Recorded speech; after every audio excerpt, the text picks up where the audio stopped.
11वां प्रश्न है, कितनी विधियों से 9 प्रश्न पत्रों को व्यवस्थित किया जा सकता है कि अच्छा और खराब प्रश्न पत्र एक साथ न रहें। तो पहले हम मतलब जो 9 प्रश्न पत्र है उनको एक साथ ले लेते हैं, जिसमें खराब और अच्छी दोनों रहेगा, है ना। तो 9 प्रश्न पत्र है, तो 9 प्रश्न पत्रों को हम कितने प्रकार से रख सकते हैं? 9 फैक्टोरियल, है ना। 9 प्रश्न पत्र को हम 9 फैक्टोरियल प्रकार से रख सकते हैं। तो यहां पे मैं लिख लेता हूं 9 प्रश्न पत्रों को 9 फैक्टोरियल प्रकार से रख सकते हैं, ठीक है। 9 फैक्टोरियल प्रकार से रख सकते हैं, जिसमें अच्छा और खराब प्रश्न पत्र भी अभी शामिल है। अब क्या करेंगे, ये अच्छा और जो खराब प्रश्न पत्र है इनसे बाहर निकालेंगे, है ना। तो अच्छा और खराब प्रश्न पत्र मतलब एक अच्छा हो गया और एक खराब हो गया, तो एक एक कितना हो गया, 2 हो गया।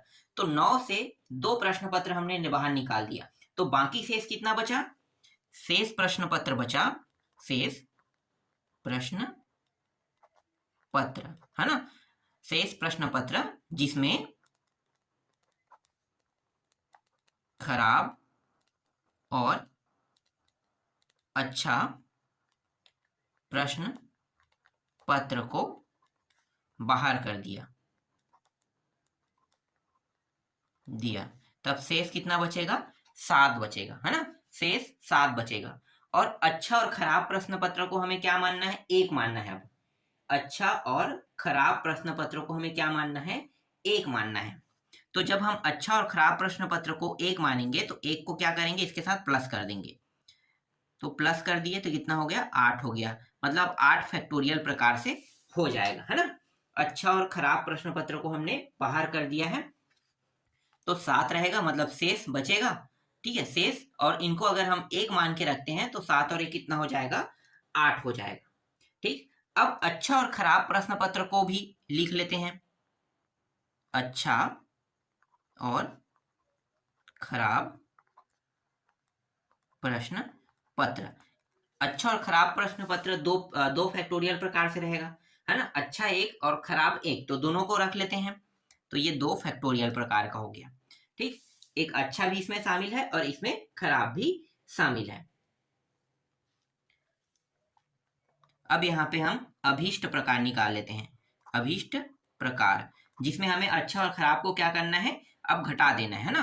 तो अच्छा और जो खराब प्रश्न पत्र है उनको हटा देते हैं। तो अभीष्ट प्रकारों की संख्या, तो सबसे पहले हम यहाँ पे 9 फैक्टोरियल को लिखेंगे, जिसमें अच्छा और खराब भी शामिल है ना। और जिसमें अच्छा और खराब शामिल नहीं है वो है आपका 8 फैक्टोरियल गुणित 2 फैक्टोरियल है। तो इस 9 को मैं कैसे लिख सकता हूँ? 9 गुणित 8 फैक्टोरियल लिख सकता हूँ, और ये 8 फैक्टोरियल गुणित 2 फैक्टोरियल। 8 और 8 दोनों में है, उभयनिष्ठ निकाल लो। 8 फैक्टोरियल बाहर आ गया, 9 माइनस 2 फैक्टोरियल मतलब कितना होगा? 2 गुणित 1 मतलब 2 एकम 2, 2 ही होगा, है ना। तो 2 इस तरीके से लिख लेते हैं। तो ये 8 फैक्टोरियल और गुणित इन दोनों को घटाएंगे, कितना आ जाएगा? 7 आ जाएगा। ये 7 बराबर 8 फैक्टोरियल मतलब 8 गुणित 7 गुणित 6 गुणित 5 गुणित 4 3 2 इस तरीके से होगा ना, इनका गुणा होगा, और गुणा होने के बाद 7 के साथ भी गुणा होगा। तो जो मान आ रहा है उनको मैं यहाँ पर डायरेक्ट लिख देता हूँ, 28,000 नहीं 2,82,000 और 240, ये आएगा, इसका उत्तर आएगा। मतलब इतने सारे प्रकार हैं, ठीक है। अभिष्ट प्रकार क्या है? ये है। तो इस प्रकार से इस प्रश्न का उत्तर निकल आया, जिसमें हमने खराब और अच्छा प्रश्न पत्र को बाहर निकाल दिया। बाहर निकालने के बाद ये इनका उत्तर आया।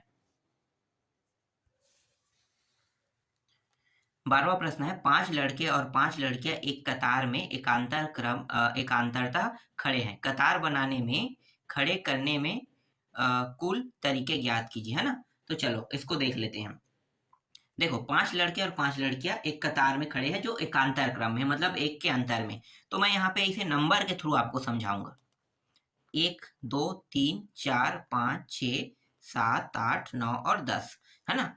अब यहाँ पे जो 1 3 5 7 9 वाला है, इसे मैं लड़का मान लेता हूँ, ठीक है। मतलब जितने भी विषम संख्या है, विषम वाले को हम क्या मान लेते हैं? लड़के मान लेते हैं। और ये जो सम वाला है ना, ये सम, इसको हम लड़की मान लेते हैं, ठीक है। सम नंबर को हम क्या मान लेते हैं, लड़की मान लेते हैं।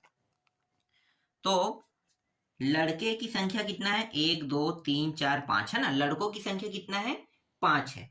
5 का मतलब कितना होगा, 5 फैक्टोरियल। मतलब हम लड़के को 5 तरीके से, 5 फैक्टोरियल कहेंगे, 5 तरीके नहीं कहेंगे, 5 फैक्टोरियल तरीके से हम खड़ा कर सकते हैं, है ना। लड़के को हम 5 फैक्टोरियल तरीके से खड़ा कर सकते हैं।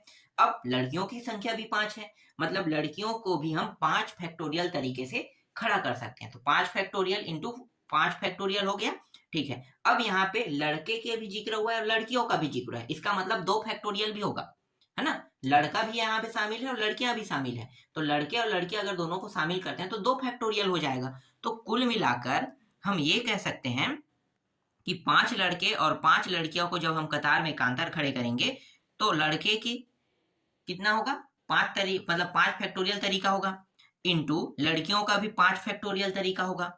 और लड़के और लड़कियां दोनों को हम लेते हैं, लड़के अलग है लड़कियां अलग है ना। तो इनको लेंगे तो 2 फैक्टोरियल तो यहाँ पे आ जाएगा।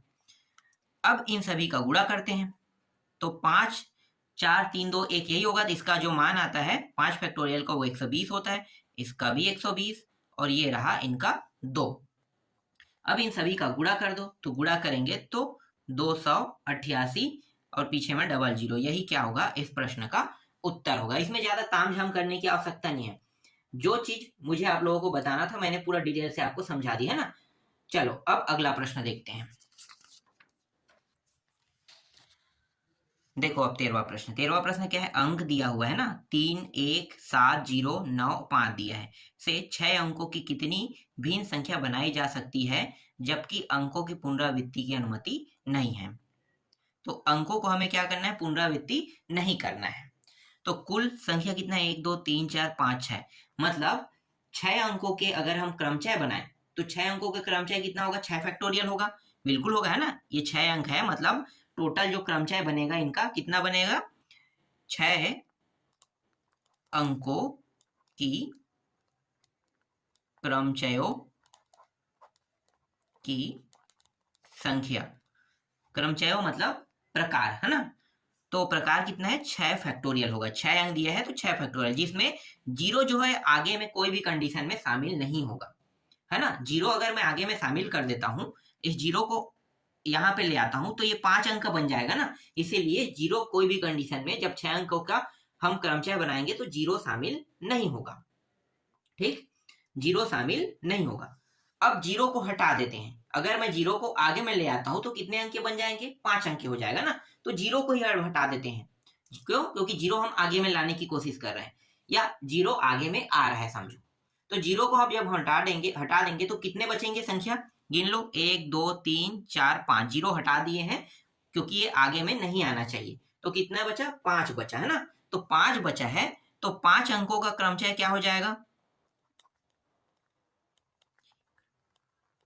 चयों की संख्या 5 फैक्टोरियल होगा, बिल्कुल 5 फैक्टोरियल होगा, है ना। 5 फैक्टोरियल हो जाएगा। अब अभिष्ट अंकों की संख्या निकाल लेते हैं। अतः अभिष्ट अंकों की संख्या 6 फैक्टोरियल में घटा देंगे 5 फैक्टोरियल को, और इस 6 फैक्टोरियल को मैं लिख सकता हूं इस तरीके से, 6 गुणित 5 फैक्टोरियल माइनस 5 फैक्टोरियल। तो दोनों में देखो 5 फैक्टोरियल है तो 5 फैक्टोरियल को मैंने क्या कर दिया, उभयनिष्ठ निकाल दिया, और 6 माइनस 1 बचेगा, 6 माइनस 1, तो ये हो जाएगा 5 फैक्टोरियल गुणित 5, 5 फैक्टोरियल मतलब 120, 120 गुणित 5 मतलब 12 पंचे 60, मतलब 600 इसका उत्तर आ जाएगा। तो अभिष्ट अंकों की संख्या जो है वो 600 है। तो इस तरीके से जो 13वां प्रश्न है वो भी कंप्लीट हो गया। देखो 14वां प्रश्न को, 400 और 1000 के बीच कितनी संख्याएं 0 2 3 4 5 6 अंकों से बनाई जा सकती है, कह रहा है। तो समझते हैं, है ना। टोटल संख्या कितना है, 6 संख्या है, 6 संख्या है। तो यहाँ पे डायरेक्ट मैं 6 फैक्टोरियल नहीं करूंगा, ध्यान देना, क्यों, क्योंकि 400 से 1000 के बीच, तो 400 से 1000 के बीच मतलब क्या होगा, 401 से लेके 999 तक जाएगा। कितने अंक की संख्या है? 3 अंक की।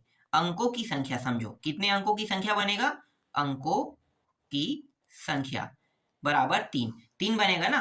401 से लेके 999 तक हम जाएंगे तो 3 अंकों की संख्या बनेगा। कितने अंकों की? 3 अंकों की संख्या। और यहाँ पे नंबर कितने हैं? 6 है। नंबर कितने हैं? 6 है, समझना है ना। नंबरों की संख्या 6 है। तो 6 है तो हम इसे 6 p और 3 ऐसा हम इसे लिखेंगे। क्यों? क्योंकि 6 संख्याओं में से 3 संख्या ही क्या कर पाएगा, मतलब 3 अंकों की संख्या बना पाएगा, है ना। 6 संख्याओं में से 3 संख्या ही 3 अंकों की संख्या बना पाएगा। ठीक है, 3 अंकों की संख्या बना पाएगा। इसका मतलब है 6 गुणित, देखो 3 बार है ना, 6 गुणित 4 गुणित और 6 गुणित 5 गुणित 4, यही होगा। बिल्कुल, 6p3 का मतलब होता है ये 1 मिनट, इसको मैं पहले लिख लेता हूं। कितना है? 6, हाँ ठीक है, 5 गुणित 4, आप ऐसा लिख सकते हो। ठीक है, इसका मतलब ये होता है। तो 3 अंकों की हो गया।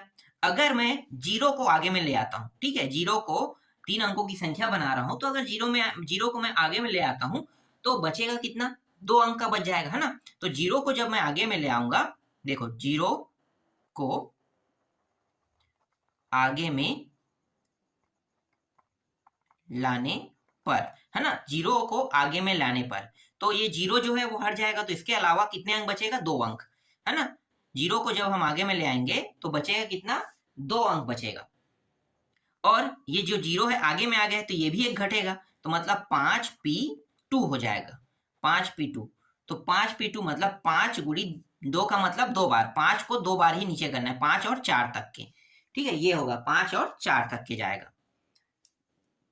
यहां तक आपको समझ में आ गया? 5 से 2 तक के, ये मतलब 5p2 मतलब 5 गुणित 4 तक के ही नीचे आएगा।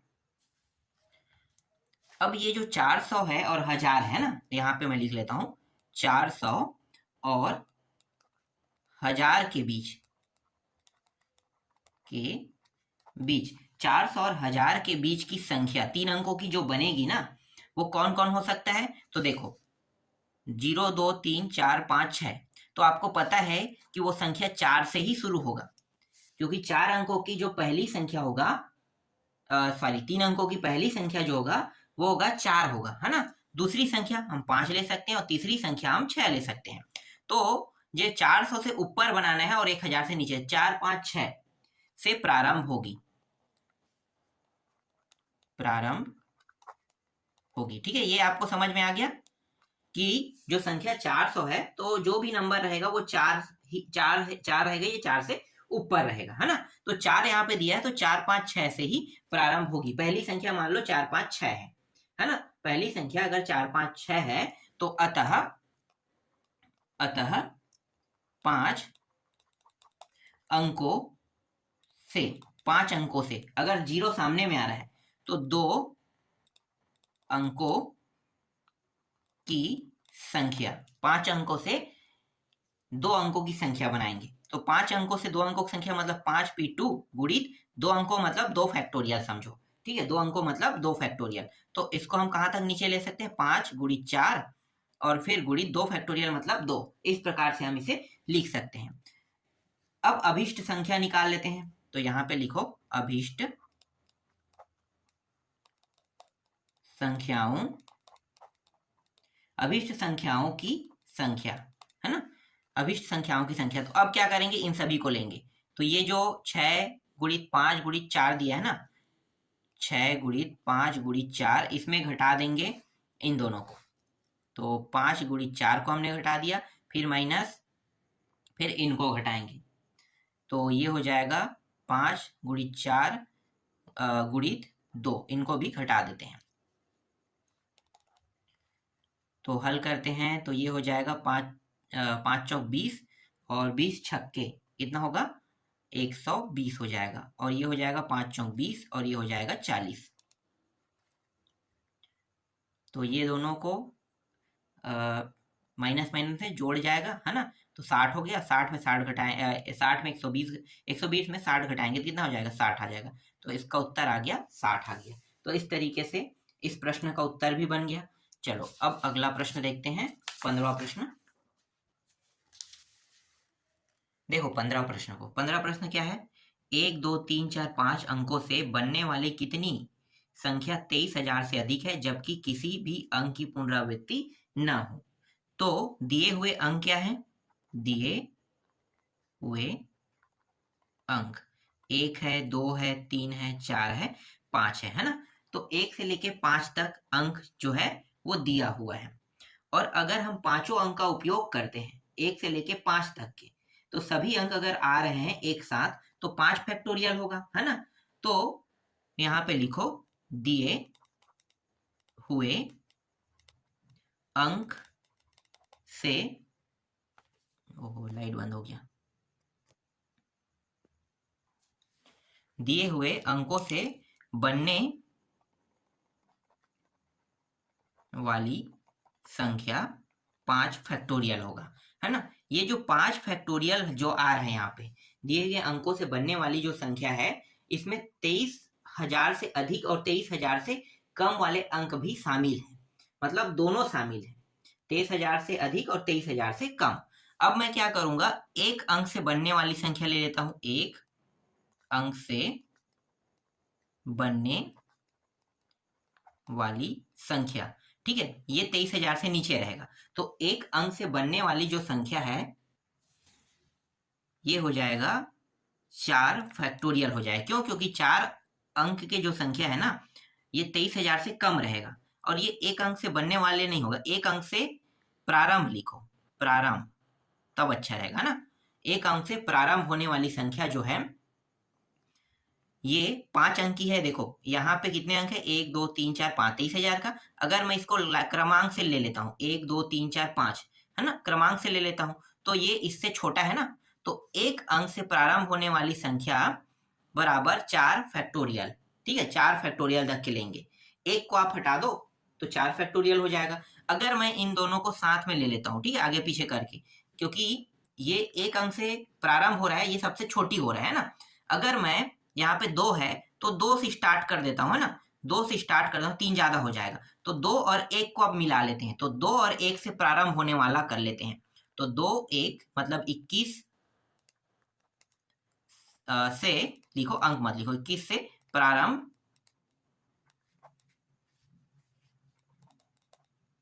होने वाली संख्या लिख लेते हैं। तो 1 और 2, 2 तो आ गया, इसके अलावा कितना बचा है, 3, है ना। तो 3 फैक्टोरियल कर देते हैं। अब निकाल लेते हैं 23,000 से बड़ी संख्या, 23,000 से बड़ी संख्या, तो 5 फैक्टोरियल। 5 फैक्टोरियल में जो 4 फैक्टोरियल है और 3 फैक्टोरियल, इसको क्या करना है, घटाना है। तो 5 फैक्टोरियल में 3 फैक्टोरियल और 4 जो फैक्टोरियल है इनको घटा देते हैं। तो ये रहा 5 फैक्टोरियल और इन दोनों को घटा रहे हैं ना, तो ये हो जाएगा माइनस 3 फैक्टोरियल, 3 गुड़ी 2 गुड़ी 1, है ना, तो 3 गुड़ी 2, 3 दूनी 6, 6 फैक्टोरियल नहीं 6 आ जाएगा, 6 फैक्टोरियल के लिए 6 आ जाएगा, और ये हो जाएगा 6 चौक 24, ये हो गया 24, और इनका मान हो जाएगा 120, 120 इन दोनों को जोड़ोगे कितना होगा, 30 हो जाएगा। अब इन दोनों को घटा दो तो 90 आ जाएगा। तो यही क्या है, इस प्रश्न का उत्तर है। तो 23,000 से बड़ी संख्या 90 संख्या बन सकता है, ठीक है, बाकी जो संख्या है वो छोटी है ना, बड़ी संख्या जो है वो उनकी संख्या कितना है, 90 रहेगा इस प्रश्न में। ठीक, तो इस तरीके से आपका 15वां प्रश्न भी कंप्लीट हो गया। देखो अब 7वां प्रश्न, और ये अंतिम प्रश्न भी है। 7 छात्र है ना परीक्षा देते हैं, जिनमें से 2 गणित की तथा शेष अन्य विषयों की है। कितने प्रकार से वे एक कतार से बैठ सकते हैं जबकि गणित के दोनों परीक्षार्थी एक साथ न बैठे। गणित के परीक्षार्थी को अलग कर देना है ना। तो 7 छात्र परीक्षा देते हैं, तो मैं यहाँ पे 7 7 जो छात्र है उनका क्रमचय निकाल लेता हूं। तो लिखो 7 छात्रों का क्रमचय कितना होगा, 7 है, मतलब 7 प्रकार से बैठ सकते हैं ना, मतलब 7 प्रकार नहीं, 7 फैक्टोरियल प्रकार कहेंगे, तो 7 फैक्टोरियल प्रकार से बैठ सकते हैं, है ना। 7 फैक्टोरियल प्रकार को अगर हम लिखते हैं तो 7 गुड़ी 5 6 गुड़ी 5 गुड़ी 4 गुड़ी 3 इस तरीके से लिखेंगे, है ना, तो 50 40 आएगा, ठीक है, इतना आएगा। तो 7 छात्र का क्रमचय 7 फैक्टोरियल मतलब 5040 प्रकार से वो बैठ सकते हैं, ठीक है, परीक्षा दे सकते हैं। अब क्या करना है, इसमें गणित के जो दोनों छात्र हैं वो शामिल है, गणित के दोनों छात्र इसमें शामिल है। और क्या करना है, हमें गणित के दोनों छात्रों को इससे निकालना है। तो पहले मैं गणित के छात्र को ले लेता हूं, ठीक है, गणित के छात्र, गणित के छात्र की संख्या कितनी है, 2 है ना, तो 2 है मतलब 2 फैक्टोरियल, ठीक है, 2 है मतलब 2 फैक्टोरियल।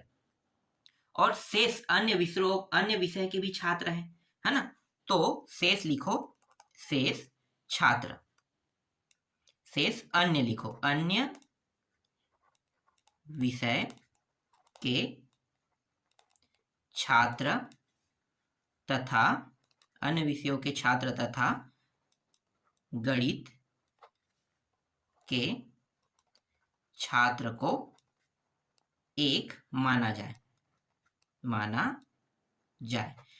तो अन्य छात्र कितने हैं, 5 है ना, अन्य छात्र 5 है।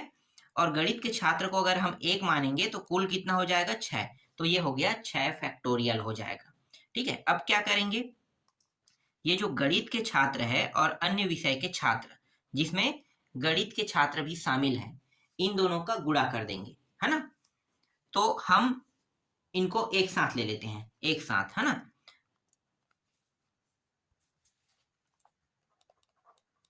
गणित के छात्र को हटाते हुए कतार में बैठने वाले छात्र। तो देखो कुल जो है वो 7 फैक्टोरियल मतलब कितना होगा, 5040, ठीक है। और इन दोनों को, इसका मतलब है 2 और इसका मतलब है 6 फैक्टोरियल का मतलब 720। तो ये हो गया 720 गुणित 2। इन दोनों को हमें क्या करना है, इन दोनों को गुणा करना है ना। तो 720 गुणित 2, तो ये हो गया 5040 माइनस ये हो गया 1440, घटा दो, तो घटाएंगे तो आ जाएगा 3600। तो 3600 मतलब जो 7 जो छात्र थे ना, उसमें गणित के छात्रों को हटाने के बाद बैठने के जो तरीके निकले हैं वो है 3600 निकला हुआ है। समझ में आ गया। तो इस तरीके से आपका 16वां प्रश्न भी कंप्लीट हो गया और ये प्रश्नावली भी कंप्लीट हो गया। इसके बाद नेक्स्ट प्रश्नावली को देखेंगे।